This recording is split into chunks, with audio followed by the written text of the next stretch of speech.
নমস্কার। আজ রবিবার। আজকের দিনটা একটু অন্যরকম ভাবে কাটবে। সকাল থেকেই তাই শুরু করলাম আমার ডে। রোববার মানেই হচ্ছে আমাদের চিকেন ডে, তাই যে সমস্ত সরঞ্জামগুলো লাগবে সেগুলোই মা আমাকে বললো দিতে। আমিও একটা একটা করে বেছে বেছে সেগুলোই দিচ্ছি। যতই গরম পড়ুক না কেন, রবিবার আসলে চিকেন না খেলে মনটা যে কেমন কেমন করে। মা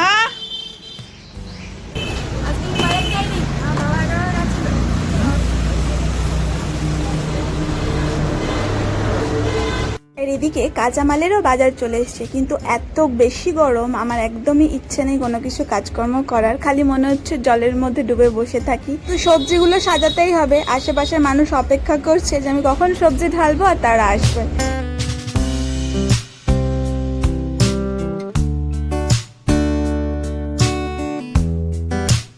মাঝে না ম্যানিফেস্ট বলে সত্যি ফলে যায়। ওই যে জেঠু এসে আমাকে হেল্প করলো, বললো যা তুই দোকান দে, আমি সাজিয়ে দিচ্ছি বাকিটা।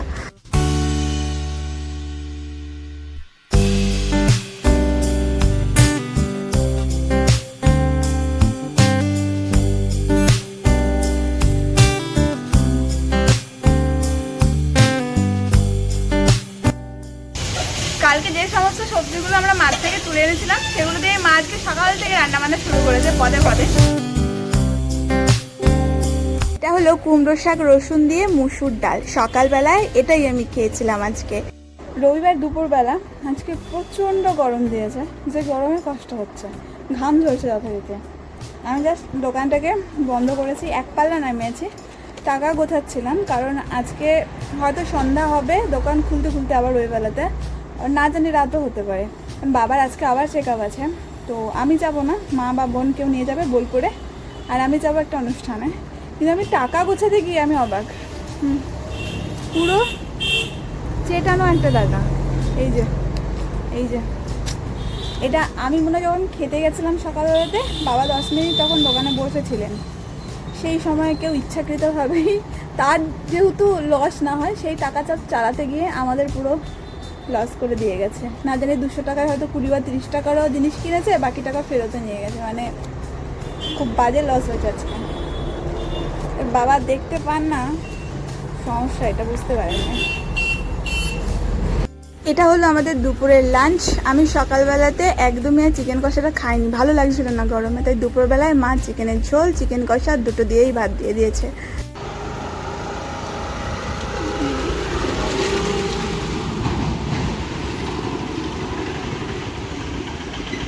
এখন বিকেল 3টে 3:30 নাগাদ বাজে, আর আমি মোটামুটি একটা রেডি হয়েছি। বাকিটা আমি বৌদিদের বাড়ি গিয়ে কমপ্লিট করবো সাজ। আগে আমি একবার চোখে দেখতে পাচ্ছি না আজকে আমি আবার নার্ভের জন্য।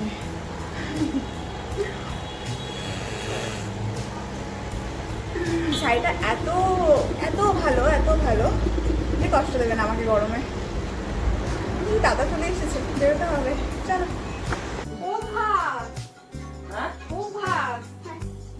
পৌঁছেই প্রথমে পুচকুর শাড়িটা পরিয়ে দিচ্ছিলাম, কারণ রবীন্দ্র নৃত্যের যে আলাদা বক্স স্টাইলের শাড়ি হয় সেভাবে পরাতে হতো, আর আমি বহুদিন পরাই না, ভুলে যাব, সেই জন্য প্রথমে ওটাই নিয়ে ব্যস্ত হয়ে পড়েছি। আসলে যখন গ্রুপ ডান্স হয় সবাই একরকম দেখতে না লাগলে ঠিক ভালো লাগে না, তাই ফাইনাল লুক আবার স্কুলে ছবি তুলে পাঠাতে হবে। মোটামুটি রেডি আমরা, তাই তো? শাড়িটা আবারে এই যে ওদের স্টাইলের শাড়ি পরানো, হ্যাঁ পা চুলটা বাঁধতে পারবে কি করে? চুলটা খোপা করতে হবে, যাও পুচুক পুচুক চুল তোর, পুচকি পুচকি চুলগুলোকে কোনো রকম ইউপিন দিয়ে একটা খোপার মতন করেছিলাম। আর এই যে হলো হেয়ার বানের ফাইনাল লুক। ওর আবার দাবি ছিল এটা শক্ত হতে হবে, সুন্দরও হতে হবে। সাজানোর পর্ব, আর এখন একটু মেকআপ সেকআপ হবে, দেখি এটা নতুন প্রোডাক্ট কেমন কি হয়। বুধুন তোকে দিয়ে গেলাম না, দেখলি না প্যাক করলাম এখানে, অল্প মতন দিয়ে রেখে বন্ধ কর, চোখ বন্ধ কর, বসে যাচ্ছে কিন্তু, তাই না? বিকেল 4টে থেকে সাজগোজ শুরু করেছিলাম, 6টা বাজছে কমপ্লিট। এই যে কেমন মেকআপ করেছি, কারো যোগাযোগ করতে হলে করে নেবে নাকি? ভালো মেকআপ করেছে। খুব সুন্দর, না বলে বলতে হবে। কলকাতা সত্যি করেছে। কলকাতা ভালো লেগেছে? আমি প্রথমবার কলকা করলাম, কারণ পচা কলকা। দেখি একবার তোকে পুরোটা দেখাই।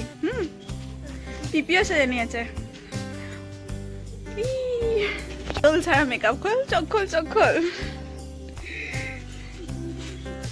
চুলটা দেখি, চুলটা এই পুচকু চুল কি যে কষ্ট করে বাঁধতে হয়েছে। ঘুরে যা একবার, ঘুরে যা। মিষ্টি মিষ্টি। ভালো। আজকে কি আছে বলে দে। স্কুল প্রোগ্রাম রবীন্দ্র, এক সপ্তাহ পরে নবনালন্দা।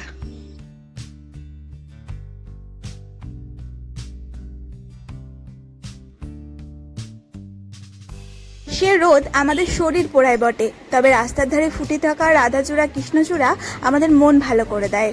এভাবেই পৌঁছে গেলাম আমরা সৃজনীতে। আজকে ওদের স্কুলের অনুষ্ঠানটা হচ্ছিল সৃজনীতে। এবার পুচকিকে স্কুল কর্তৃপক্ষের কাছে দিয়ে দিতে হবে। যতক্ষণ না ওর নাচ শেষ হবে ততক্ষণ আর আমরা দেখা করতে পারবো না। তাই যাওয়ার আগে বললাম দুটো ফটো তুলে নিয়ে যা, কারণ যা গরম মেকআপ গলে যাবে।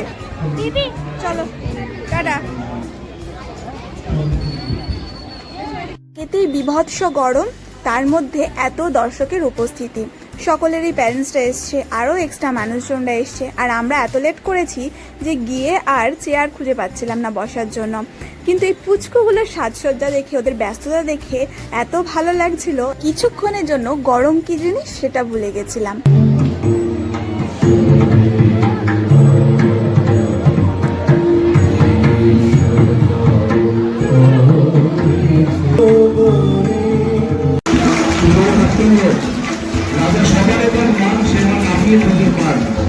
নবনানন্দের মঞ্চে শোভন গাঙ্গুলিকে।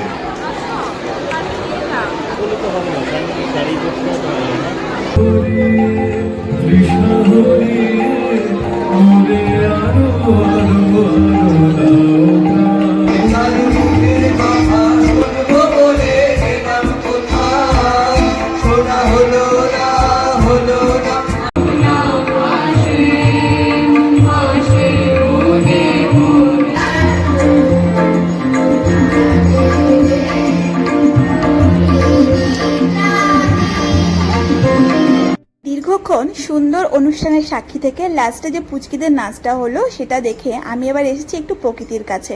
আসলে ওখানে এত ভিড়ভাট্টা যে শ্বাস নিতেই আমার কষ্ট হয়ে যাচ্ছিল, তাই ভাবলাম ফাঁকা হাওয়াতে এসে একটু দাঁড়াই। কয়েকদিন আগে পর্যন্ত বেশ একটা নরম ওয়েদার ছিল, আজকে যদি সেই ওয়েদারটা হতো বাচ্চাগুলো একটু বেশি রিলিফ পেত। সৃজনী শিল্পগ্রাম কিন্তু বোলপুরে দারুণ সুন্দর ঘোরার একটা জায়গা, কিন্তু আজকে বেশিরভাগ জায়গায় নো এন্ট্রি ছিল। এদিকে অনুষ্ঠান শেষে পেরেন্টসরা তাদের বাচ্চাদেরকে আই কার্ড দেখিয়ে যে যার বাচ্চা সংগ্রহ করছিল, আমরাও আমাদেরটা সংগ্রহ করে নিলাম। ছুট্টে বাইরে বেরিয়ে এসে দেখতে পেয়েই ওর এতক্ষণে যে জার্নির গল্পগুলো জমেছিল সেগুলো আমাদেরকে শেয়ার করলো।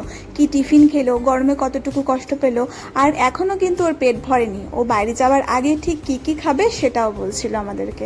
আর আমরা এতক্ষণ একটু ফটোশ্যুট করে নিলাম। এই তো কয়েক বছর আগেও আমরা সকল ছেলেমেয়েরা দলবদ্ধভাবে এই সমস্ত অনুষ্ঠানের জন্য নিজেদেরকে রেডি রাখতাম।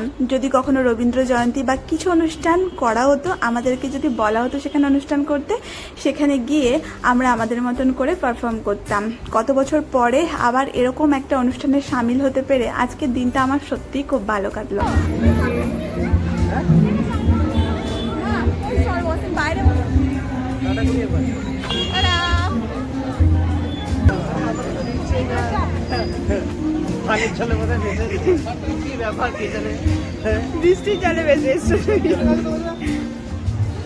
এদিকে গেটের বাইরে একজন আর্টিস্ট বসেছিল, সে কিছুক্ষণের মধ্যেই আমাদের পোর্ট্রেট এঁকে দিয়েছে। ছবিটা লাস্টে দেখলেই বুঝতে পারবেন, খুবই সুন্দর এঁকেছিল। আর এদিকে দাদা তখন থেকে বলছে তোদেরকে কে নিয়ে এলো এই অনুষ্ঠানে, আমাকেও তো একটু ভিডিও করতে নিবি। আসলে আমরা যখন পিপি ভাইজি থাকি তখন চারিদিকের অনেক কিছুই আমরা ভুলে যাই, আজও ঠিক তেমনিই হয়েছিল। আর ও যখন ওর পোর্ট্রেট আঁকাচ্ছে, পুচকু পুচকু ওর সব ফ্রেন্ডরা ওকে এসে দেখছে, আর সেই বায়নাগুলো করছে গিয়ে তাদের বাবা মার কাছে যে ও ছবি আঁকছে, আমরাও আঁকবো। আর এই বিভৎস গরমে আমি একটু আম পোড়ার শরবত খাচ্ছিলাম। এই আম পোড়ার শরবত খেয়ে কিন্তু অনেক বেশি রিলিফ পেয়েছিলাম।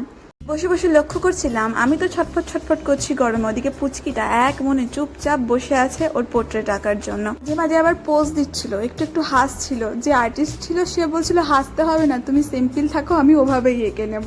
আর এই যে এইটা হচ্ছে ফাইনাল লুক, একেবারে ডিটো ওর মতনই এঁকে দিয়েছে। আর ও আবার মাঝে মাঝে উঠে সেটা এসে দেখে যাচ্ছে ওর মতন হলো কিনা। ভাবেই আজকের আমার দিনটা কেটে গেল ব্যস্ততায় এবং ভীষণ আনন্দের সাথে। এরপরে ছবিটা নিয়ে আমরা আরও কিছু টুকটাক আইসক্রিম খেয়ে সেটা খেয়ে বাড়ি ফিরে এসেছিলাম। রাত্রিবেলাতে ঠান্ডা ঠান্ডা হাওয়ায় যখন বাড়ি ফিরছিলাম তখন খুব ভালো লাগছিল। আর আজকে টাটা।